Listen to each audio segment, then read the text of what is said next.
Good morning. Good morning, everybody. How y'all doing? I don't know really what to do today because this is my first, I guess, quasi live stream. So, hello, everybody. Hello, the camp. Welcome to our first presentation of the John Mclintock Cup. I'm also going to use this as an opportunity to kind of give you a state of the state for the Combat Commander ladder, and we'll just throw it open to battalion questions if you guys have any at the end. So I want to welcome everybody here to this today. I am recording it for all of those like John C. who found it, not worth their time to stay up for. That's okay. We love you, John. Frankly, I'm a little nervous. I actually get up and I host trivia every Thursday. So you would think that I'm used to just being in front of crowds of rowdy people, but you guys are the rowdiest of the rowdy. So I think we have 20 plus people in the room right now. We have 100 people, so we got 20% turnout for an all hands meeting. Well done. But for everybody that is not able to watch this live, you'll get to see it. I'm going to have a private YouTube playback, so only those of us here on the ladder are going to be able to see this. So if I really screw up and I don't edit it out, well, then it's safe within the confines of our group. But I've got a little slideshow presentation here. I hate making PowerPoint slideshow presentations, but I did, so I've got like 3 slides. But I threw some animation in there to make it padded out a little bit. So let's talk about where we are here. There we go. Our 2023 stats for the ladder, because it's always good to reflect back on where we've been. We had our second anniversary on January 19th. I don't remember whose brilliant idea it was. It was not mine. But a couple of years ago, when the ladder had been in full swing for about 3 years and we were still in the midst of COVID, somebody said, wow, wouldn't it be good an idea to have an online community with the Discord server? And so here we are, 2 years later, going strong. Thus, last year we had 557 match games. I used my fine Excel spreadsheet to calculate the number of pairings that actually got played through the year, and that's what we came up with. So 557 games were actually completed. That's on average of 50 a month, or just under 50, but more or less. So great job on getting those games completed. We also had 9,995 Command Confusion Order cards discarded. Some of you like to get rid of them quick. Some of you like to use them for the actions. But either way, 5 more, and we get a set of steak knives, I think. That's what I've been promised. We had 62 logged complaints regarding the French discard limit of 1. I can't do anything about that. And if Kai is out there watching, I don't think that we should ever change that. But the fact that we're coming up next month on Fall of the West, everybody's already complaining about it. So well done with that. Let's see if we can make that number smaller in 2024. We have added 30 new members throughout the year, so that's pretty good. And sadly, we lost 21 members to discharge. They decided that perhaps the ladder was not for them, or other real world activities were preventing them from being a regular player. So we, at their request, have put them on the hiatus list. And sadly, we did have one fallen soldier this year. Greg Ottoman, who was a player since the beginning of the ladder, passed away sadly in March. And he was a retired U.S. Air Force officer, served time in both Iraq and Afghanistan. So we salute him, and we will miss him very much. He was a great player, one of our strongest competitors. So let's review our top 5, well, at least 2 through 5 on our McLintock standings. Just a review of how it worked. Throughout the entirety of 2023, I gathered your points that you would garner from your win-loss. So every time, that area calculation that I have, you earn points that add or subtract from your area rating throughout the year.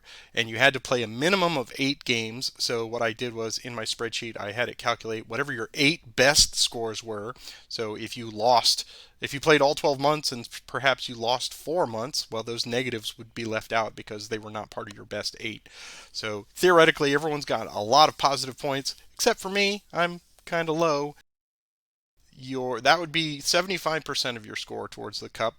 You would also get 15% of your score is based on bonus points, and that is to encourage people who would actively try to complete their games early. So if you finish one of the first 3 games of the month, we give you those 500 XP. That's exactly what's going on here. So we take the total amount of points that you accumulated for early completion of your games and gave that a 15% ranking towards your score. And then for all non-general chat posting, encouraging people to utilize some of the other channels beyond just kibitzing, but for encouraging questions and answers and discussion and dialogue for strategy tips and all that, all the non-general chat postings throughout the year. I took whatever your total was from the Discord server and that 10% of that value to a minimum of 1 point. Some of you will see 1 point on here. That was also added. So you take all 3 of those, that gives you 100%. That is your total aggregate score towards the McLintock Cup. Here are our top 5. First, we have in 5th place Dan Huffman. He had a pretty strong showing with 351 win-loss points. Bonus points because he played them very early, 335 points, and 1 posting on Discord, so which means he had up to 10 postings in the non-general, but Dan apparently is kind of quiet. So he got 1 point at minimum for that, for the total of 687 points. In 4th place, we have Honest Ted Stewart, one of our captains.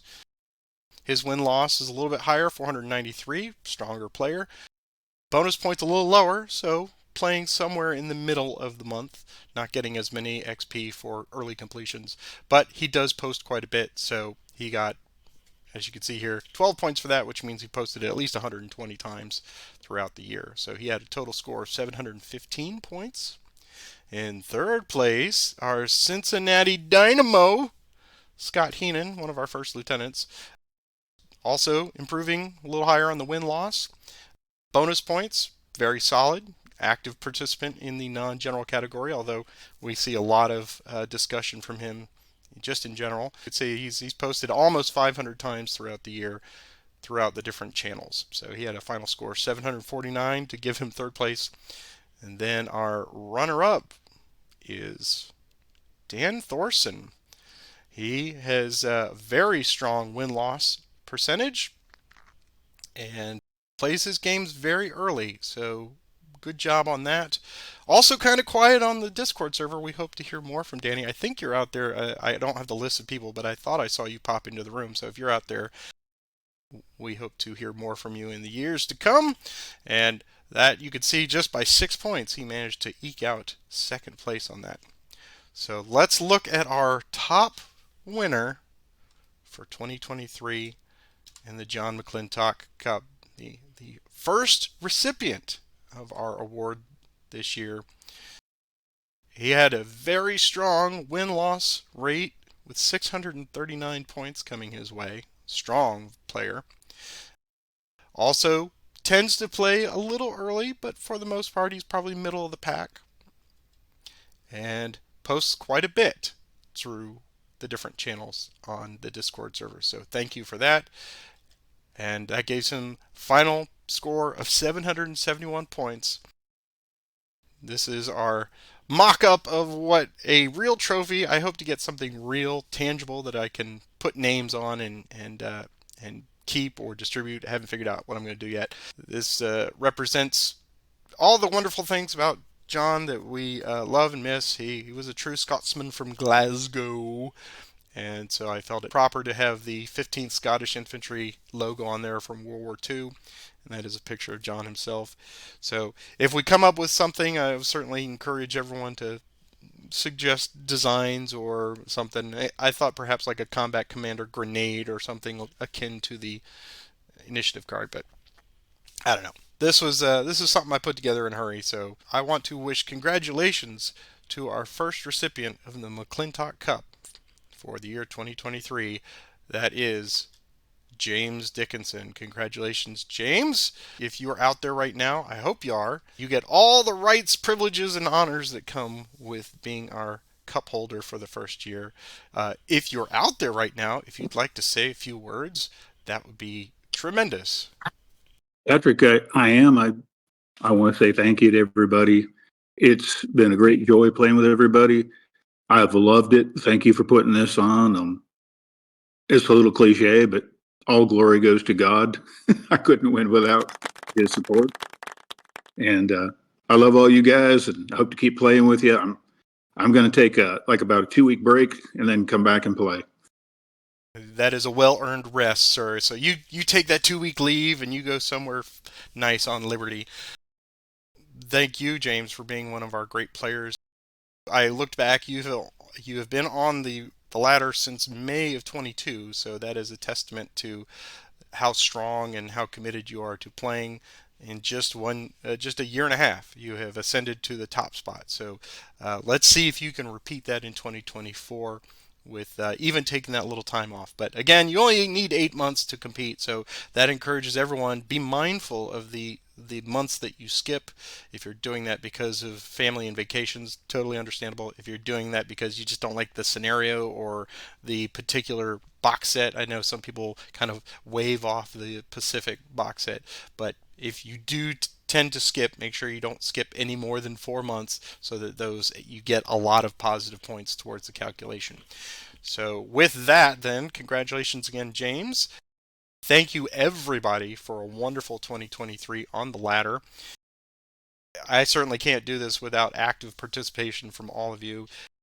I hear back from many of you saying, "Oh, what a great job I do keeping the ladder." It really is. It's somewhat like herding cats, but at the same time, it's very consistent and easy because you are all very dependable players, and I don't have to go rustling up too much. We have a pretty good system here where I kind of announce the halfway point of the month, and then when we get down to about a week, I start, getting those cats moving in the right direction. And I think we've only dropped 1 or 2 games on average per month, so that is a wonderful amount of participation. I really appreciate that from everybody. I want to thank, and I'm going to leave people out. I apologize for that. I want to thank all of you who are so active that you go above and beyond. Like Scott, for example, you've really taken on some of the maintenance for the Vassal modules and the extensions whenever those little issues come up. All of you who point out the little problems, like Noel and some of the others who say, hey, I went ahead and I looked at this particular scenario file and the Vassal save file is wrong, and allow us to kind of catch that stuff before it gets too far afield. And everybody that just interacts and answers questions very quickly online, you do the lion's share of it. And I think it is a wonderful testament to our group that we are not in the hell pit that is the internet these days. We have a very fine, upstanding community of like-minded players who are nice and forgiving and encouraging to each other. And I think perhaps that's because our median age is over 45. I don't know for a fact if that's the case, but I'd like to think that that's probably a pretty good reason that we're not snarky to each other, and all the taking a piss out of each other is in good fun. So for all of you who are around the world, from West Coast, 3 hours from behind us, I apologize for getting you up so early. To those of you who are on the other side of the planet, 12 hours from now, thank you so much for all of the encouragement and fun that you guys are having, because without you, I wouldn't be having fun doing this. So thank you again. And I will open it up for questions, comments for the group, however many we've got out here. My time is your time. So let's hear from you. Hey, Patrick, could I make a comment? All right. So, as the first winner, I felt tremendous pressure, and I would like to make a suggestion regarding the scenarios we pick. And I don't know if anybody would agree with me, but this game was set up to be a randomly generated scenario. What would you think about doing one of those, like you and me, or you and another designated person doing one each month, and then we play that? I think it would be more balanced, because the pressure I felt has been in getting the side that is the designated loser. Like, for example, the French, and it's always felt kind of uncomfortable. And I think a lot of guys probably don't like being the side in the unbalanced scenarios, especially unfair and something that's tournament driven.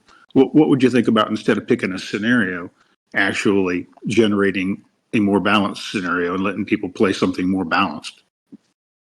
Well, I would say that I have always kept 1 month open for the quote C3I other scenarios. I think that would be a really good place for that. What my goal is for the ladder itself is to get through all of the published materials up front, try to get through everything that has been, because I want to build a bulk of statistics that we can then give back to perhaps GMT or the original designers or whatever for perhaps tweaking on some of those scenarios. I think we have the honor of also being a very large contingent of playtesters, even 20 years removed from the original publication of Combat Commander. So in that regard, we're so close to getting, we're within 2 years of getting pretty much all the published historical scenarios done. So I really want to get those through, but I certainly will. I think there's room for doing that. I would love to come up with some kind of random scenario generated stuff, either perhaps with you. I think that would be great for having that something co-designed, or just having that as maybe a one-off fun thing that we could do as a side competition. That I would definitely be open to that. In that vein, on the playtesting side of thing, I have approached, I don't think I'm speaking out of turn here, but I have approached Kai about the new island hopping scenario battle pack or battle pack scenarios, and offered up the ladder as guinea pigs for those as far as bulk playtesting so that we could really hammer those scenarios.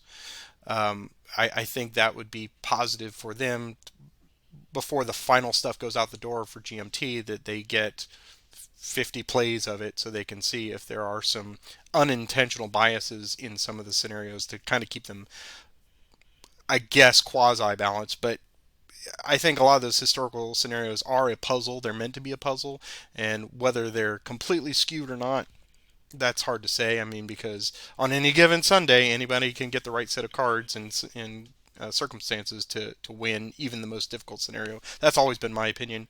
And I think we have the data to support that. That more often than not, about 60 to 62% of the time, the more experienced player from what we've seen is going to prevail in most of these scenarios, even if they're horribly skewed. But I certainly understand where you're coming from. Yeah.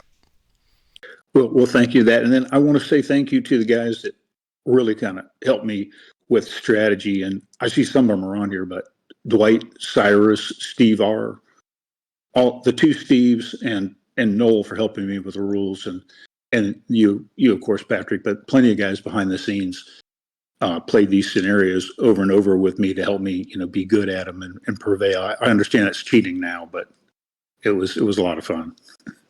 Well, clearly, if I had better skill and strategy, I'd be something better than a 46 to 4800 on any regular day, but that's fine. I still love the game, even though I am inept most of the months. So the people that are strong players out there that have figured out some of the great tactics for this, that's all part of playing the game. I mean, the chess grandmasters are grandmasters because they can see through some of these strategies and exploit them. Um, and that, I think that's all part of it. Yes, but I'm right there with you. And thank you to everybody out there who fosters not only the regular players but all the newcomers. I tend to assign a new player to someone who's a little long in the tooth every month, and they're very gracious about that. Some of them look at it as like, "Hey, fresh meat," but they are also very helpful to those new players. I do see some of the new players tend to kind of dip their toe in that first month. They're like in the last week or so trying to figure out what's going on here. So the more we can support them and get them into to the regular mechanics of the ladder itself, I think we're going to probably see some pretty good growth here. But our net difference here is only like 9 more people for the year, so we're not growing very large, which is just fine. We don't want to explode. Uh, so yeah, great job. Anything else? Going back to James's suggestion about the RSG, that can be the honor of the McLintock Cup winner of coming up with maybe with you with that's bonus scenario we'll be playing through the year. I agree, even though I don't usually agree with Asher. I will agree in this case. So you get a free one this year, sir. Going once, Everybody's quiet. twice. They haven't figured out the mute button yet. Okay. Well, then we'll keep it short because battalion meetings should be short. You guys know your assignments. We are down to probably within 10 games being completed, and we've got 3 or 4 days. So I think we're going to be on schedule, and you will see the Fall of the West scenario go out on the 1st, perhaps the 2nd, but I think, because I'm the last one, I'm playing mine on Wednesday night on the 31st, so apologies for that. But we should be on schedule for February 1st start for Fall of the West. So I understand people don't like that pack, and I understand that the French are going to cause more grognard grumbling, but just play it to the best of your ability, and we will get through it together. So have a great one, everybody. Thank you again for a wonderful 2023, and dismissed. Thanks, guys. Thanks, Patrick. Yeah, thanks, Patrick, and congratulations, Jim. Thank you, guys.